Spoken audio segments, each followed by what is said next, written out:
A major component of the financial independence route is that the lower you keep your monthly expenses, the longer your early retirement nest egg is going to last you. And one great way to do this is to totally pay off your outstanding debts. And in this video, we're going to go into why it's so important to pay off all of your debt.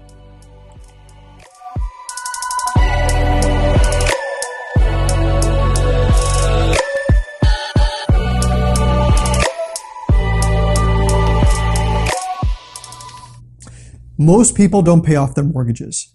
They don't pay off their car loans, then they typically pay the minimums on their credit cards. You really don't want to do that if you're walking the FIRE route. Your home mortgage is a big one. It takes up a big chunk of your monthly expenses.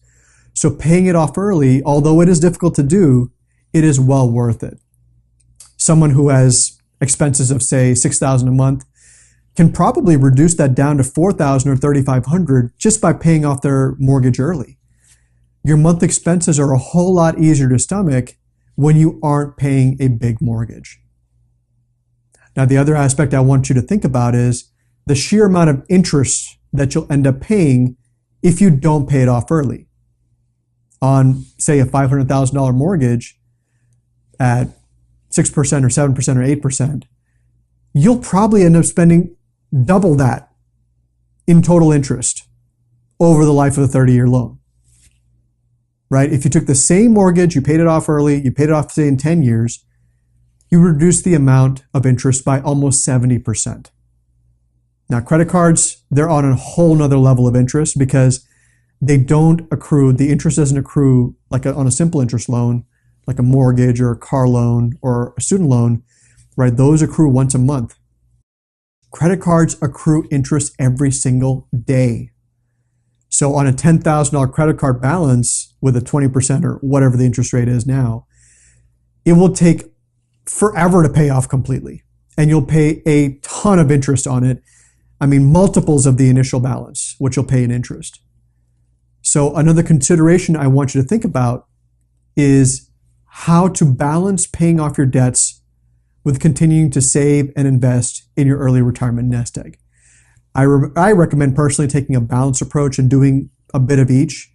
The percentage is up to you, but it could be something like, I'm going to take 25% of my after-tax savings. I'm going to use that to pay down debt. The remainder 75% is going to go into saving and investing. And it could be 50-50.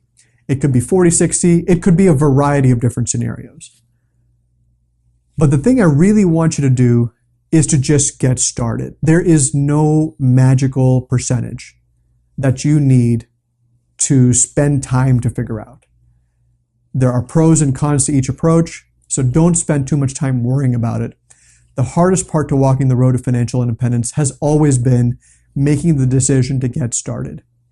In all these videos, I've repeated it over and over again. You start where you are, and then you go from there. Now, if you have certain goals, certain debts you want to pay off, you probably want to mark those down and let us know exactly what those are when you reach out to us. Thanks for watching. If you like this content and found it helpful, feel free to share this with your friends and family.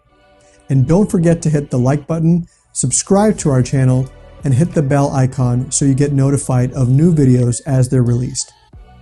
And if you've made up your mind, you've decided you want to become a client and start on your road to financial independence, head on over to our website and fill out the requirements form. The URL is listed in the description below. Thanks, and I'll see you in the next video.